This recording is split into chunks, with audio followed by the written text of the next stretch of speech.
gonna stay here till we soothe our soul. If it takes all night long. Woo, woo, woo! Put on the brakes. Welcome, welcome, boys. The clutch, the brake. Yeah, the clutch. Not that pedal. The other pedal. The welcome, boys and girls, children of all ages, kings and queens You have plenty of those here? of the Northeast Kingdom. You can't have queens and without kings in the kingdom. Woodchucks, hoofties, poofties, bung-eyed heifers, dipsticks, y'all right, left-wing wackos, y'all welcome here. Just remember, Steve, Yeah. we want to be all-inclusive, so wigs, twerps, and pencil neck geeks. Pencil neck geeks. Yeah, there's no explaining taste, and you can't fix stupid.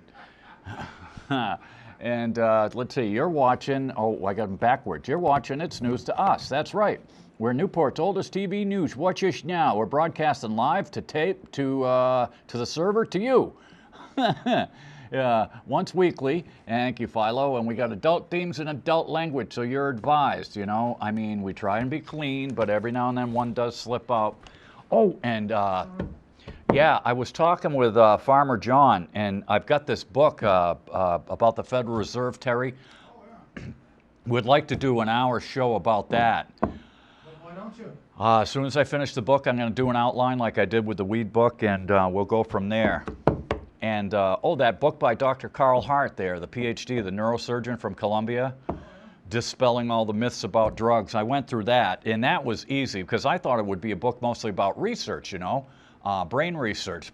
Go figure. The guy's a neuroscientist, and he's a professor at Columbia. But the first 3/4 of the book is all about his life growing up black in Miami. Hey, you know, I've had some black friends. You don't have to tell me about the bullshit that you had to wade through to get to where you are. I know how that works. And now that the Civil Rights Act was passed in the 60s, what was it, 64? 64, Now 50 years they ago. want to take your right to vote away again. Yeah, well, you won't miss it. Yeah, you're gonna have to show an ID. And there's a case. I don't know if I've got it highlighted in here, where it's making its way up to the Supreme Court, and they asked this guy. I think it was in Michigan, or I'm not sure which state it was, but the guy had to get a copy of his birth certificate and all this stuff, and it's like it was $400 to $600. And they asked him, they said, "You got $400 to $600?" And he's all like, "I haven't got $400 to $600, and just to vote." But This is just another way that the Republican power base wants to keep power. oh yeah, they have no agenda. They have no new ideas except pitting people against each other with hot button issues like abortion and God and no God and sky God and this God and my God and whatever. And the earth is 6,000 years old. Yeah, and Jesus rode into Jerusalem on a dinosaur. That wasn't no mule. And Jesus. But anyways, The John Deere tractor lawnmower. yeah.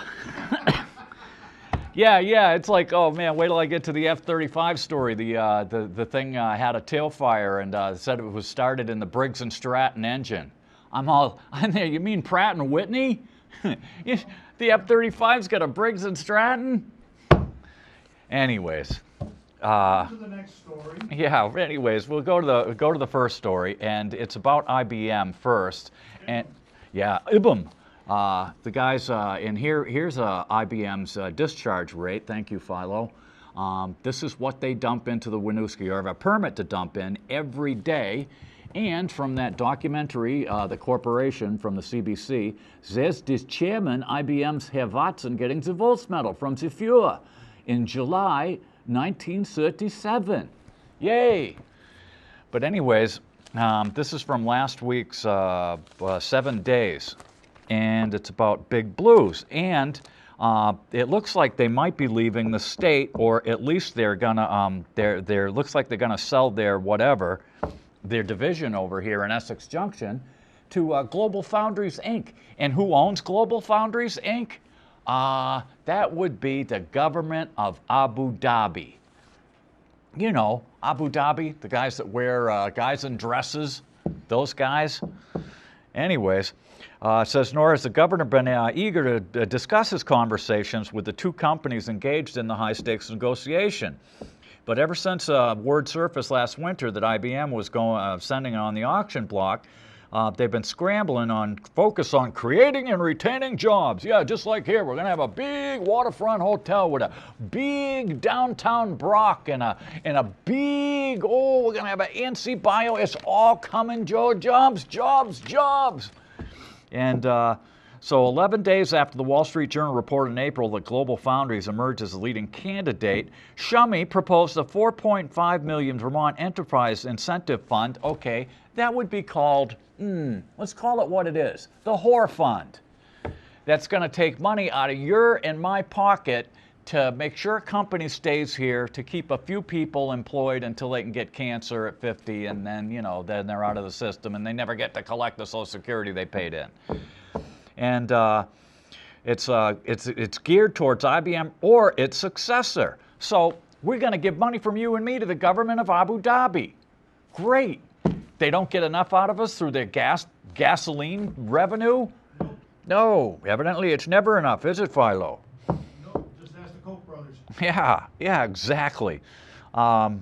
Who've replaced the Rockefellers and the Carnegies and the Mellons is the new. Those other people actually did some good. Yeah. Well, man, wait till we do this thing on the Ellen Brown's book.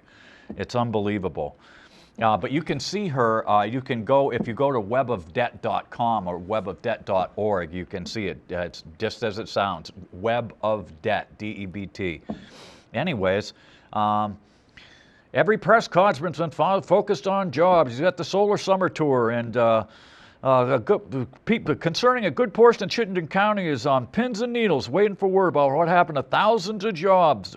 And our governor is on his way to a fundraising event for the next 2 days, followed by time off, said Republican Chair Sunderland, David Sunderland.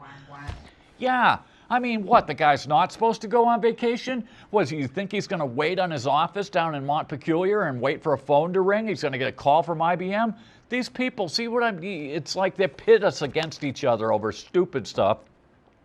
And he says, we need a governor who will roll up his sleeves and fight for jobs. Yeah, so we'll roll up your sleeves and go out back and we'll have a fist fight over IBM. Yeah.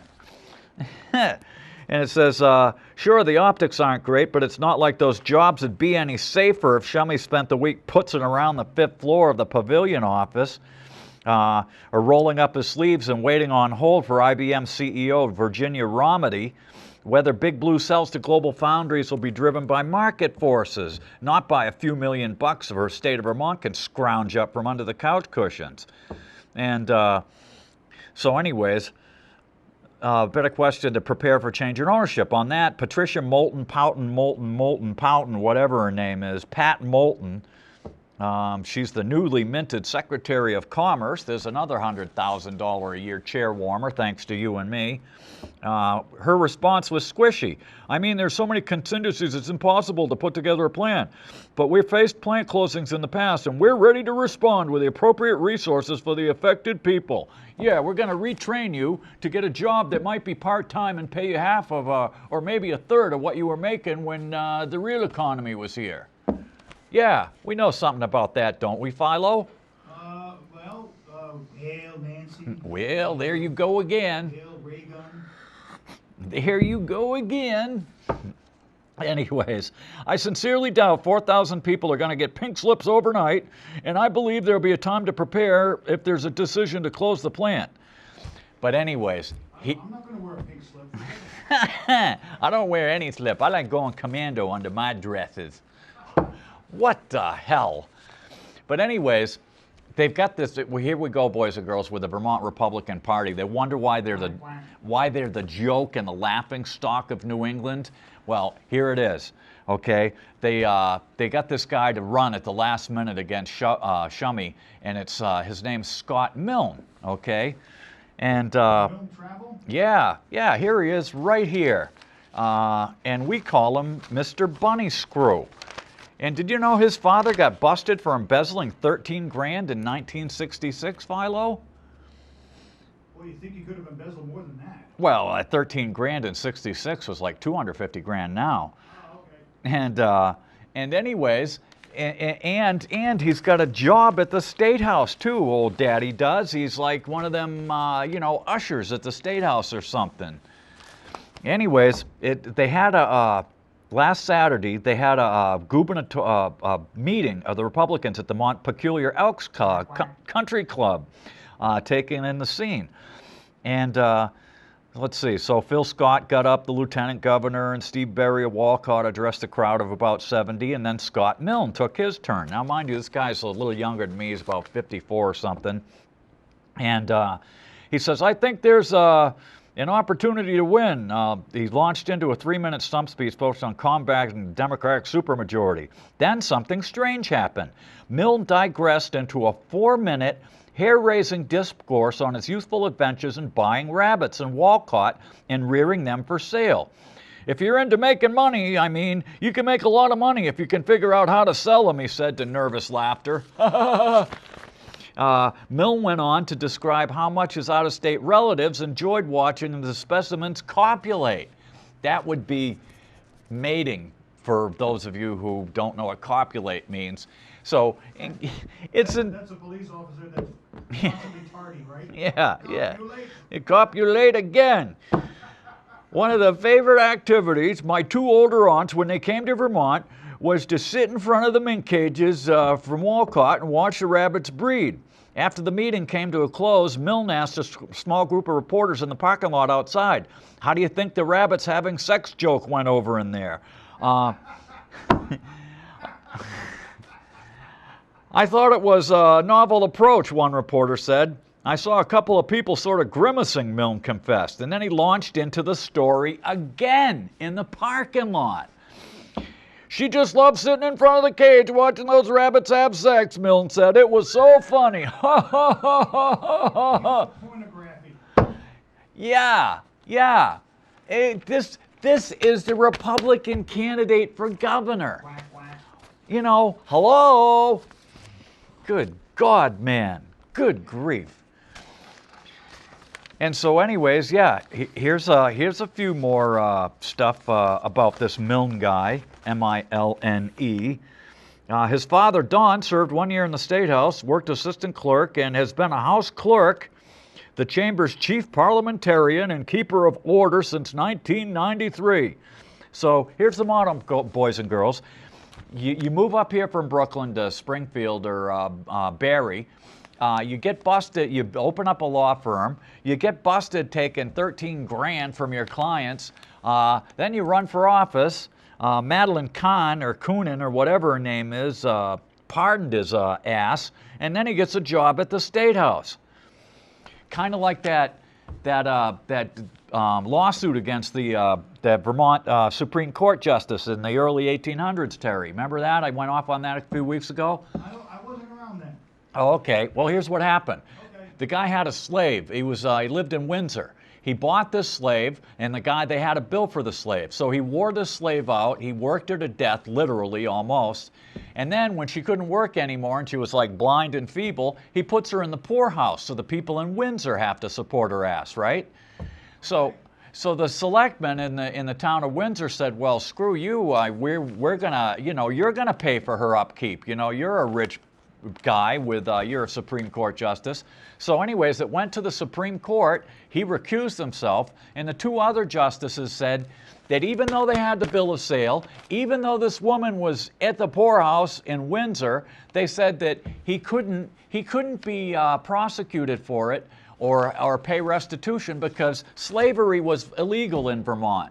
And whether he had a slave or not, it wasn't technically slavery because, slavery is outlawed.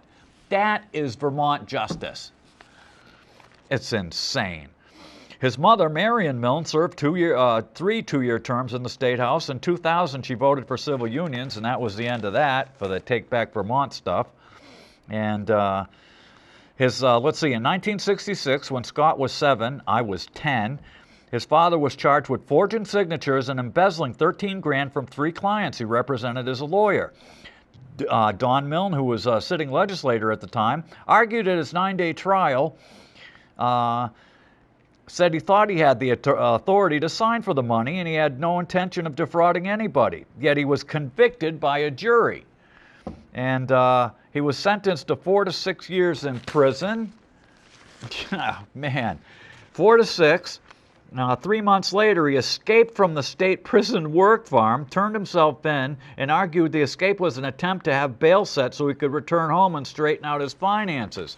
That means he left because something incriminating must have been laying around, I would venture, Terry. Yeah, I would venture.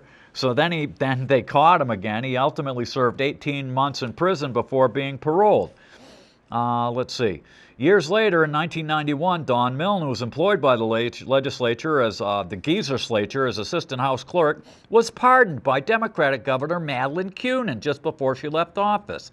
He was elected House clerk again in 93 and has been reelected every 2 years since by the geezers down there because it's a good old boy network. And they're trying to get good old bunny screw boy here into the governor's office. But you know what? I got a feeling, boys and girls, that the more this guy opens his yap, the more he's going to sink himself. Yeah, I couldn't believe it. They used to set up the chairs in front of them rabbit cages and just watch them screw, screw, screw. Ho, ho, ho, ho, ho.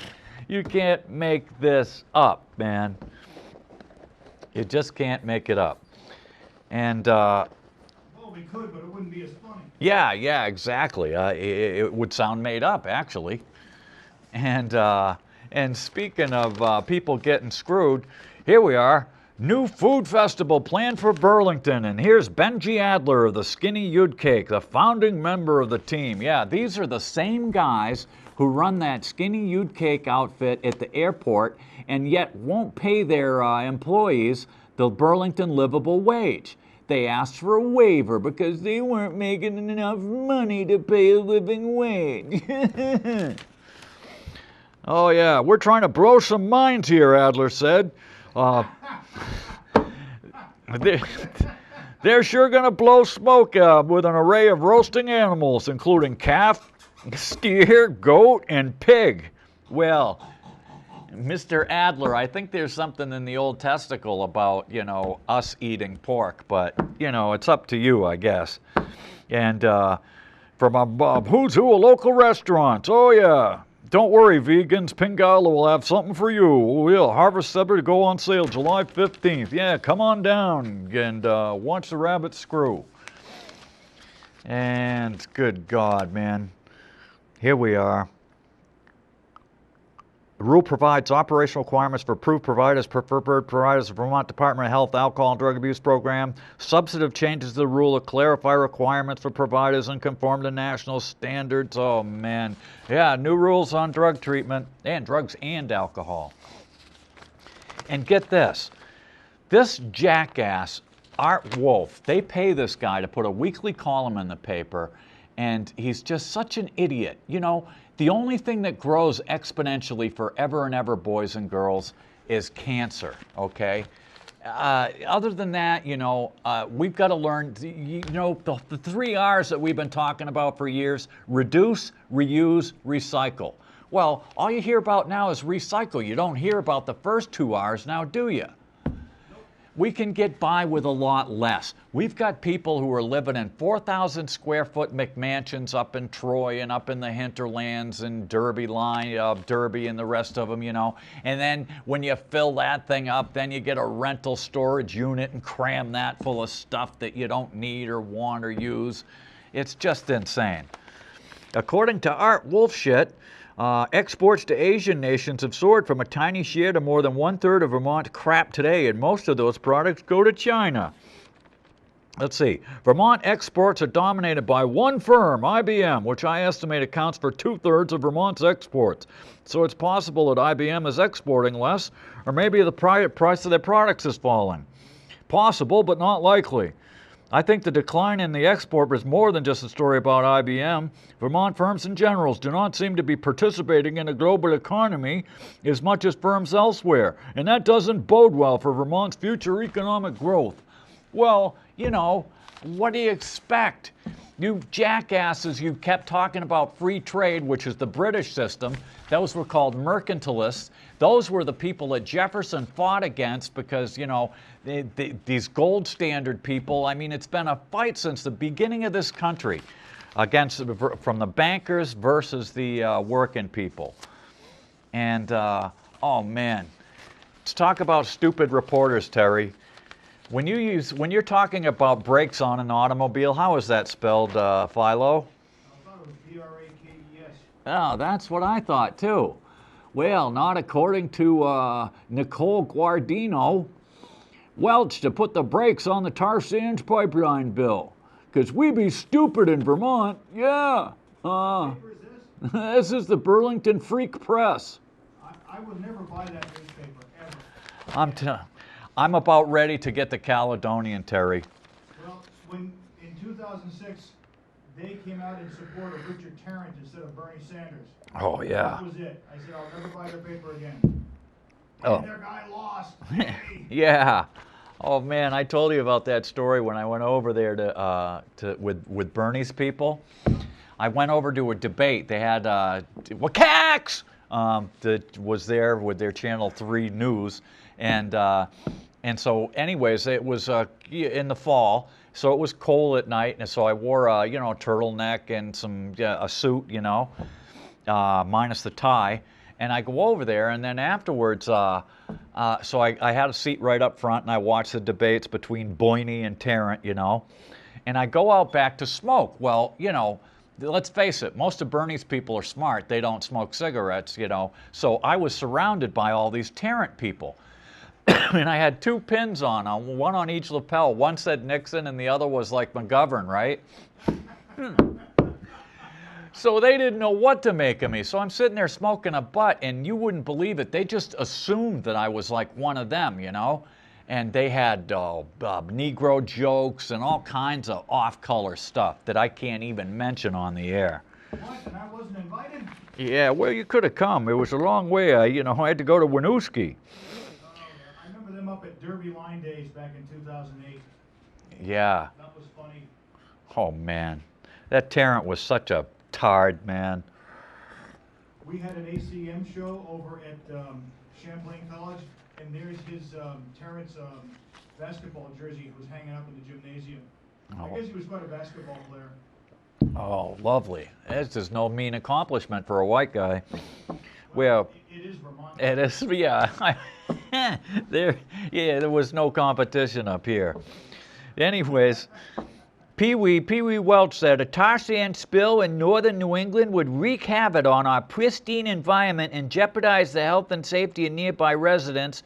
And if it mixed with all the cow shit in the rivers, it could blow up into an atomic nightmare of thermonuclear proportions. Well, no kidding. Yes, it would. Oh, man. But did you see what the state of Texas is now concerned about? Oh, God, no. What, drinking water? They're concerned that fracking may cause more earthquakes. Oh, yeah. You think? Let's use a little mental floss on that one. Yeah, moving to Montana soon. Here we are. Guard wraps up huge warfare training exercise in Louisiana. Would this be the same National Guard, Philo, that just spent $26 million on NASCAR for recruiting and didn't get one recruit through their NASCAR stuff? Would this be the same Guard that flies over in helicopters and busts Vermonters for growing weed? I don't know any of them. Yeah. Would this be the same Vermont Guard that had a joint training operation that flew off over the lake with a Cessna, one of their buddies in a Cessna or a home-built plane, and the propeller came off the little plane? They were teaching people how to smoke joints? Yeah, evidently. Oh, there was a guy in there moving in back of you. Would that be the same Guard? Yeah, we're guarding weed and poppies over there, but we're busting Vermont growers over here. Yeah, because we're the Guard and we're stupid. Oh, and here we are. By the time this went to print, Philo, he was on his 5th jerk-off. Jerk-off. This guy got caught jerking off for the 5th time. And you think he likes being in prison better than being on the outside, Philo? I'm speechless. I'm sorry, I'm speechless. Oh, okay. Well, let me elaborate for you. According to court papers, Norton was sitting in a lounge chair and outside a Kohl's at the University Mall during a busy part of the day on Tuesday. A woman who had been sitting in the same area with a 5-year-old child told mall security that the man began to masturbate in plain sight. Norton was sitting about 15 feet away from where the woman and her child were sitting, the police affidavit said. At Monday's hearing, Judge Samuel Hoare, H-O-A-R, ordered that an evaluation be conducted on Norton for a competency and insanity. Judge Brian Greason released Norton on conditions again Wednesday, including that Norton abide by his existing conditions of release and that Norton not go to the University Mall. A court recorder told the judge that Norton's evaluation was to be completed by the Vermont State Hospital in August. Hey, Norton, what's happening? Oh, not much. Was in touch with Pee Wee Herman. Oh, geez, Louise. At least Pee Wee was in a darkened theater. Yeah, watching Smut. Come on, this is in a mall, dude. And look at, here we go. This is a guy who, he took MDMA or Molly or whatever it was, says there's a bear trying to crash in the cabin, lights the cabin on fire, goes running to a cliff with his girlfriend. They said he tried to push his girlfriend off the cliff. And here's the tail of the giant woodchuck right here. Go, Chucky! Good going. It's insane. Merriman said Gingrich dragged her from the area where she fell to a small stream to wash off, and then he dragged her. Now, mind you, this woman had a punctured lung, broken ribs, a broken this, broken that, right? From being pushed or falling off the cliff, allegedly. And then he dragged her to a stream, washed her off. He dragged her to a broken down car where he put her in the driver's seat. He called his cousin Steve Underwood of Milton, who gave him his rifle.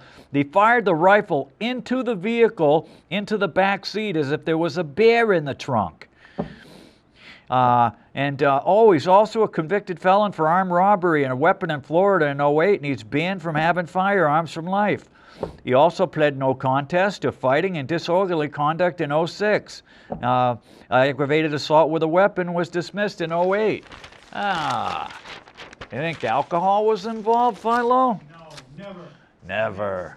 It's not drugs like that bad stuff they got down here, down in the down country, you know. Oh, yeah. Constitutious. It's, yeah. I'm watching the news Monday night, right? And you know, they do the intros and it's all like, massive drug ring busted coming over the border, news at 6, right? So I'm all like, I'm there, okay, you got me. I'll watch, right? Massive drug ring turned out to be some pot, like 20 pounds of weed and some ecstasy. And I'm thinking, you know, never any heroin, never any kingpins. We never see any kingpins. And if weed was so bad, look this up, boys and girls, on the interweb. If weed was so bad, why did the government grant a patent, this patent number, from the Health and Human Services for all the good stuff that's in weed? You know, and yet they're still busting people for running it over the border. Okay, the ecstasy I can see. And the ecstasy... Yeah, you really don't want to get into that stuff. No, it'll drain your brain. But that's a different story for a different day. But here's the thing. The ecstasy was such a small amount that they weighed it, Terry, instead of saying X amount of pills. Like if it was a lot of pills, they'd say, oh, it's 10,000 ecstasy tablets. Oh, this time they said, well, it was like 3/4 of a pound of ecstasy. Well, I mean, 3/4 of a pound of ecstasy could be like, I don't know, 20 tablets. Who the hell knows? It's just nuts. Depends on your local grocer. Yeah, he's got his thumb on the scale. Oh, here we are. This woman was smoking cigarettes in the movie. Fire! Where's the TP? Oh, man. And I'm still looking for an older version or a copy of the DSM. If anybody has one, I'll buy it from you. I got a DSM-4. Yeah, I'd like to get one from the 70s if I could. I have, I think, a 3 somewhere or a 2. Yeah, that'd work. By the way, the DSM-1 came out in 1950 or 52. Oh, that'd be cute, getting one of those. But anyways, The DSM-2, I believe, came out in 1970. did you know that the DSM-5 dropped Asperger's, Terry? No kidding. Yep. Asperger's. Crazy. Yeah, the label was abandoned in the 5th edition in 2013. The new term is autism spectrum disorder, covering the full range of deficits in communicative ability, social behavior, and intellectual capacity, from severely impaired to functional. Let's see. I think they changed it because they didn't like the way it sounded. Yeah, really. I mean, Asperger's, it sounds like Klingons, you know? You got to switch your paper. Unfortunately, I know some people with Asperger's. Oh, because, man. I feel really bad for them. Oh, geez, man. If I have hemorrhoids, I'm going to name them after those people. Let's see. A diagnostic technician is expected to specify the degree of severity in such areas as social emotional reciprocity, maintaining relationships, repetitive behavior, or fixated interests. I thought that was just part of being a human being, Terry. Yeah, you'd think. We're the canaries in the coal mine, said Robeson. We're the most sensitive people that show the problems that everyone else has. The idea that you can accommodate us by taking obnoxious lighting out of the room is crazy, because everyone would be better off without that obnoxious lighting. If you look at the history of SPED accommodation, it's very difficult for you to find any accommodation that isn't beneficial to everyone. The guy's got a real good point. Is when we were kids, boys and girls, they were changing the light bulbs from incandescent to fluorescent. And they had studies back then that showed that rats under fluorescent lights got weird, you know, and they acted weird. And it was electronic fields from the damn ballasts and crap. And, you know, did that stop them? Oh, hell no. And here we are. Suspected Grand Isle treasure under investigation. That's right. Terry Blow of South Hero.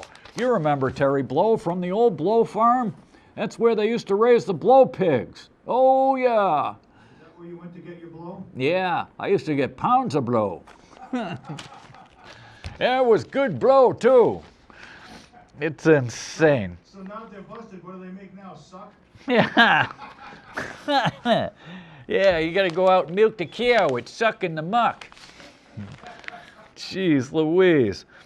The county initially balked at the public records request by the Free Press to release the McSorley-McCoy report, citing the need of investigators and the possibility it could jeopardize the trial if an arrest is made.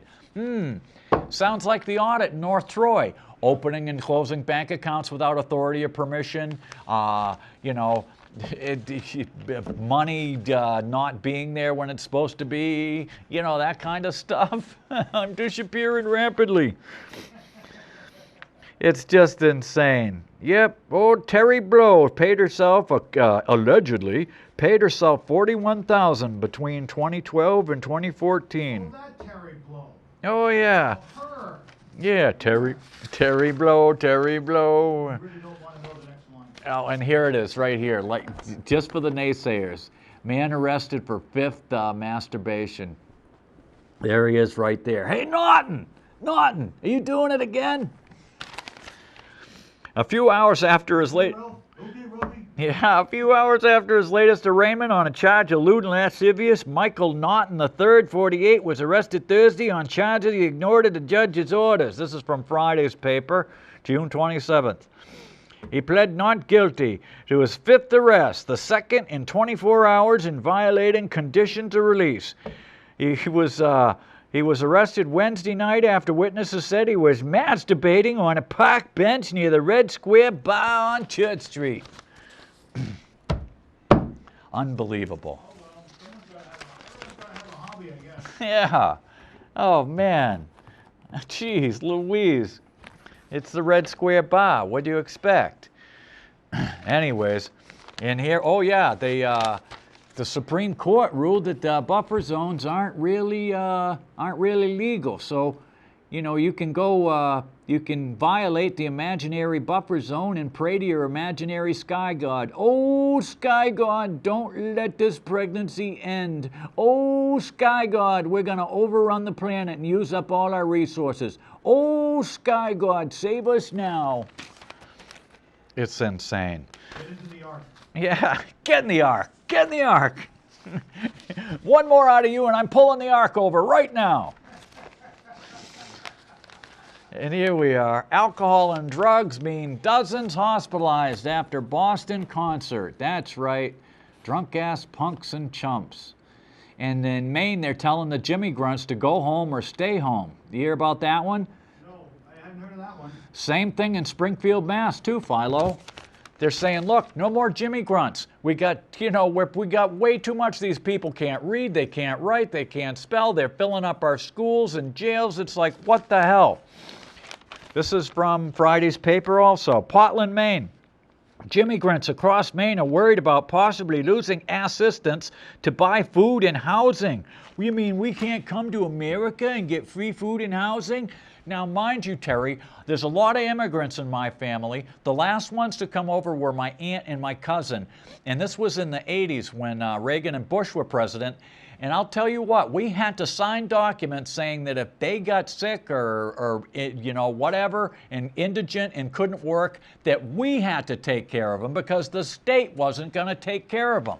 But now Jimmy comes over and Jimmy wants free housing and Jimmy wants food stamps and Jimmy wants college, And Jimmy wants Jimmy Quick. Yeah, Jimmy wants assistance.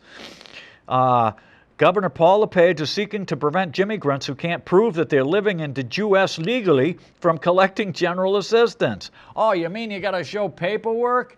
Oh, there goes the end of this one. Can you stick the other one in, Terry? Thank you very much. There he is to save the day.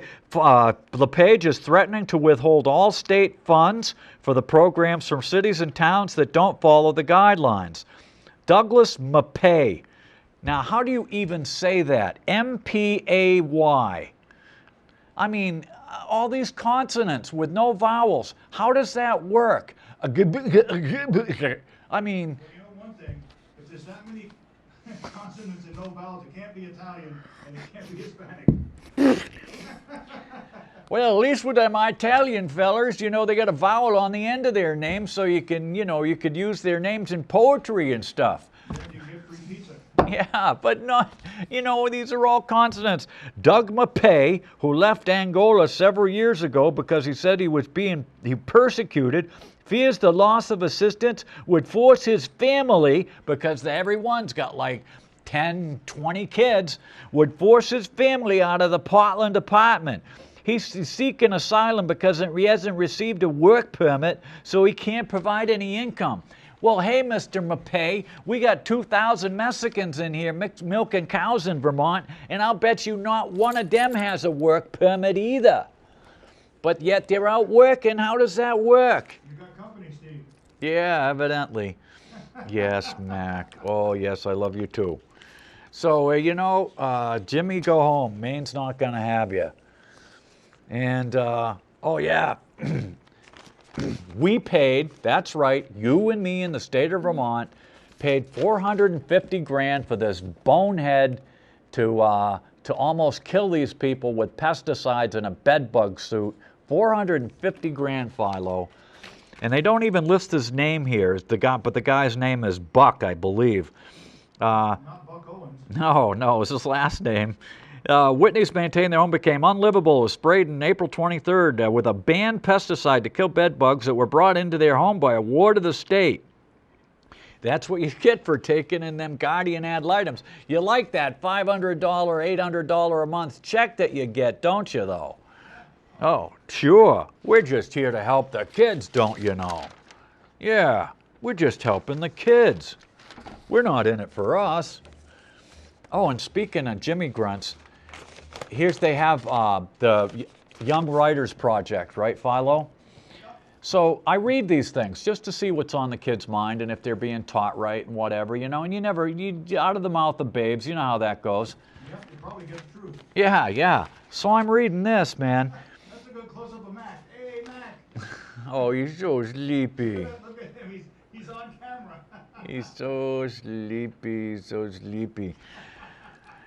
This is by Fatuma Ibrahim, grade 7, Edmonds Middle School in Burlington.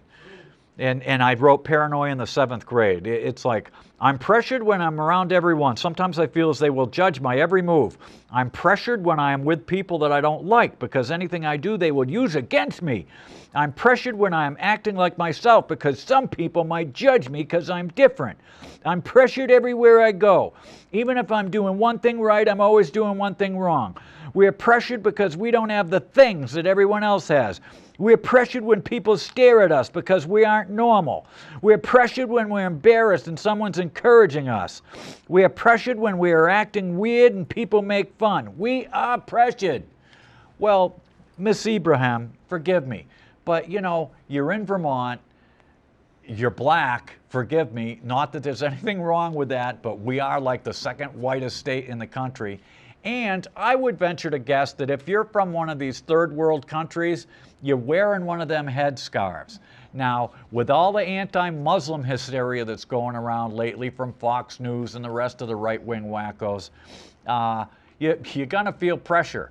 But you know, it was like when we were kids. You know, I mean, Long hair in the 60s and Yeah. see where it got you. Yeah, but at least we could get our hair cut and we would blend in. That's how I went down south, you know. These people, they're black. I mean, you could get rid of the headscarf, you wouldn't get so much attention. Here, That would be a big help. yeah, here it is. Vying for your liver. That's right. A beer named Sucks. Oh, yeah. There's that besotted alky right here, this bloated former remnant of himself. Hops and barley. The beer aisle's getting crowded. Let's see, Lagunitas, California announced early last year will release an IPA beer called Sucks in quart-sized bottles. Hey, can you give me some of that sucky beer? It's insane. It's insane. I got a good picture of Mac's left eye. Oh, man. Oh, Mackie. Here, Mackie, put your head right there. There you go. A beer called Sucks, right? And here we go, a little chemistry, boys and girls.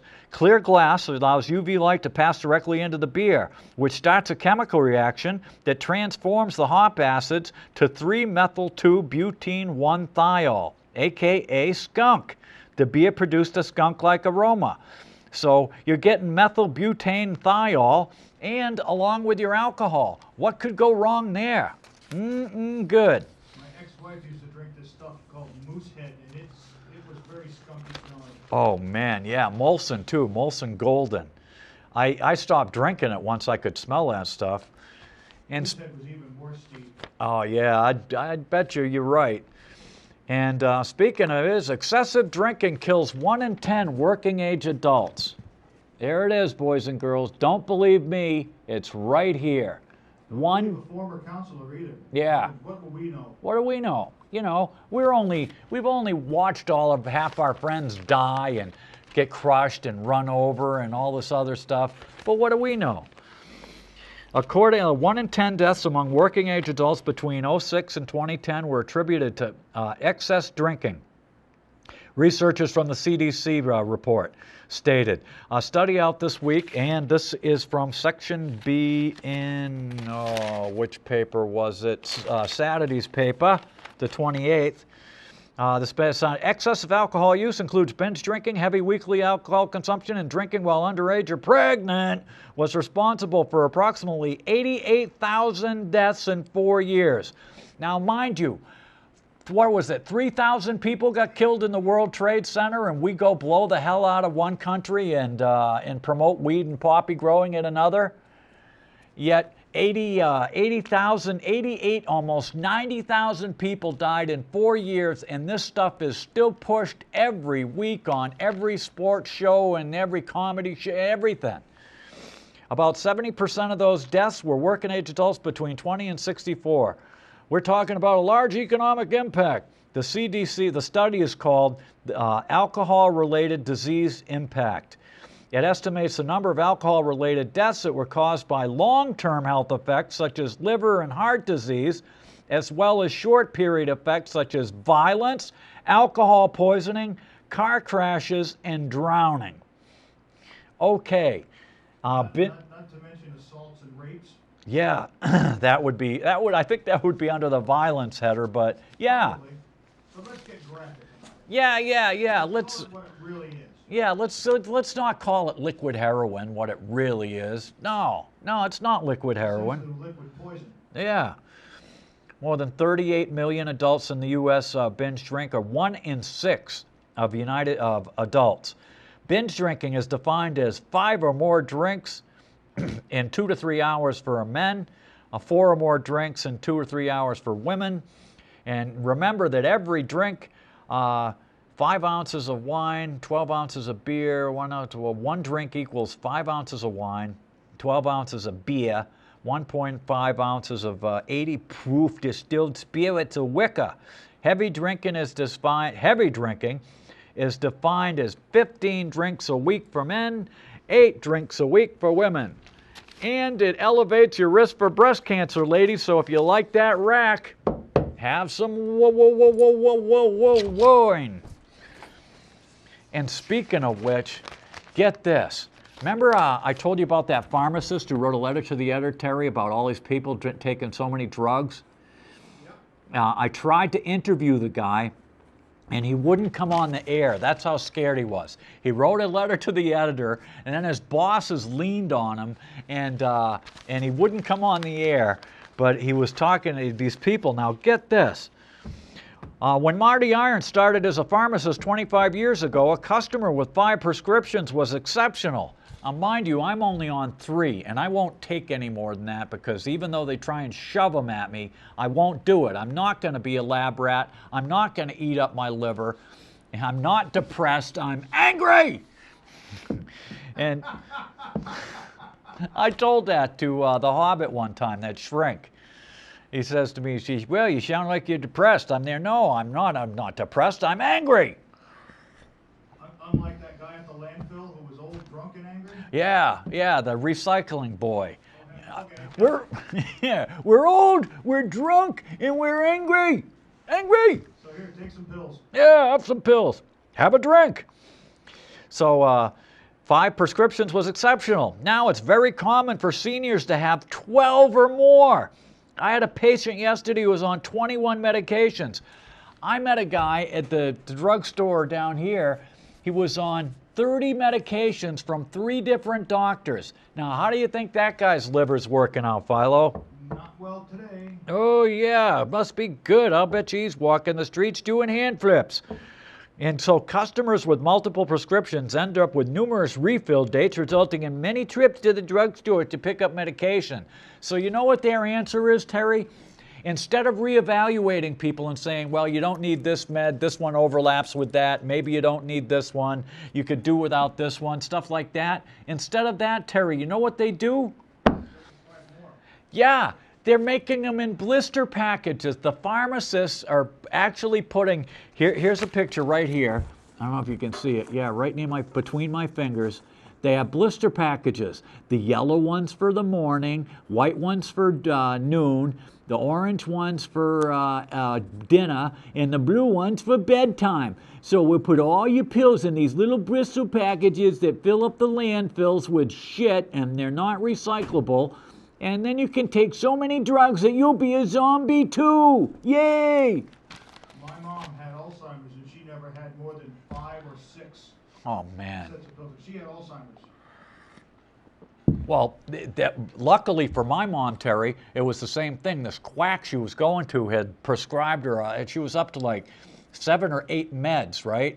This woman was in her 80s. She smoked, drank occasionally, and finally, her cholesterol was over 200. God forbid, you know. I mean, they don't know squat about cholesterol. This is voodoo friggin' medicine, medieval medicine.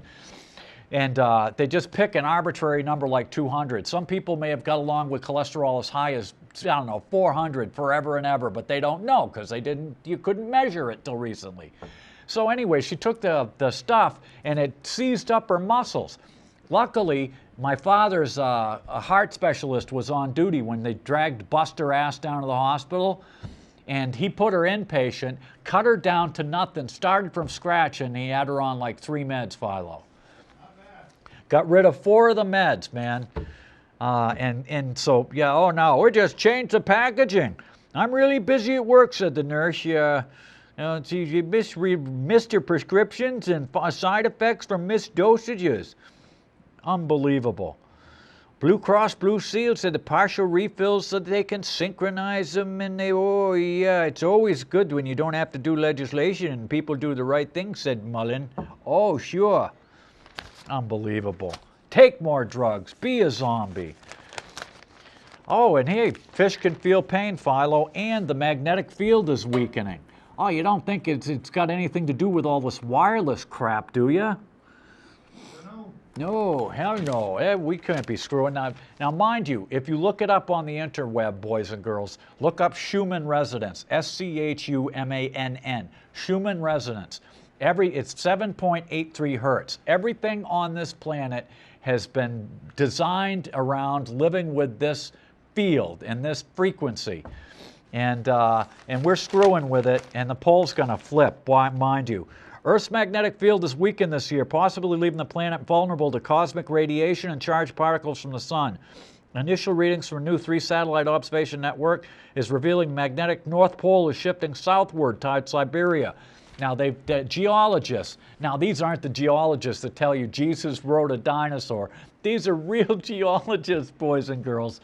The real geologists have examined the Earth's rocks that have iron in them and have found that the magnetic field has flipped on this planet something like 6 or 7 times in the past 3 billion years. And it could flip again, and that would shut down the Gulf Stream, the jet stream, and everything else. And anyways, the mission is called the European Swarm, and that's the series of satellites. Researchers aren't concerned about the weakening. They say it's probably normal, and the protective cloak should regain its strength in the near future. It should. It might not. We don't know. But, you know, we just keep our fingers crossed. Hey, someone dug up the community garden in Bennington. Go figure. Sounds like North Troy. We put all that work into the community garden and the community garden in Troy, which they got money from the state and the town for. The one we did in North Troy was all volunteer. And, you know, you can't have a community garden. You'd be best to dig up your own backyard. In a study likely to raise the ire of anglers, Australian researchers say that fish have a level of mental complexity on par with most other vertebrates and can feel pain. Writing in the Animal Cognition, Macquarie University biologist Cullen Brown said fish have very good memories, live in complex social communities, can recognize themselves and others. Adds that fish behavior is very much the same as primates, except that fish don't have the ability to imitate. Focusing on bony fish, Brown concludes that if any animals are sentient, fish must be too. He suggested that we include them in our moral circle and afford them the protection they deserve. So next time you got a pair of needle-nose pliers and you're ripping that hook out of that poor fish's mouth while it's flipping around and looking at you, just remember, they don't feel pain. Oh, no. That's what they used to say about babies. Oh, yeah. Yeah, they never gave us Novocaine when we went to the dentist. Remember, Philo? Oh, yeah, kids don't feel pain. And speaking of, look at this. Now, mind you, the local hospital is supposed to test for E. coli, yet they won't test my samples. See this guy? He's in a wheelchair and he can't talk. And what's that from, Philo? From E. coli that he got when he was a kid. Oh, yeah. I would love to be, I said I would like to be standing before you. I would love to be able to use my own voice for this speech. But of course he can't. Why? Because of E. coli. E. coli in our food kills thousands of people every year, but you know, it's not as sexy as terrorism, or we don't have any enemies shooting at us, so we'll just pretend it doesn't exist. And if you're Deb Markashits, you can change the allowable shit, the E. coli, in Vermont from 77 to 235. Thanks, Miss Markashits. Thanks a lot. Yeah, this kid was a valedictorian. He was 5 years old. He was a regular 5 years old. Everything changed in a mouthful. It's unclear which morsel of food was tainted with E. coli. Whatever it was almost killed him. And I'll tell you what, if I had to choose between living in a wheelchair and shitting in a bag and not being able to talk. I think I'd rather be dead. The boy underwent dialysis, transfusions, even a spinal tap. His heart succumbed to 2 strokes. He lost speech and motor skills. It's just insane, just insane. You know, I was talking about this with Farmer John the other day, Philo. Wow, Farmer John. Yeah. Now think about this for a second.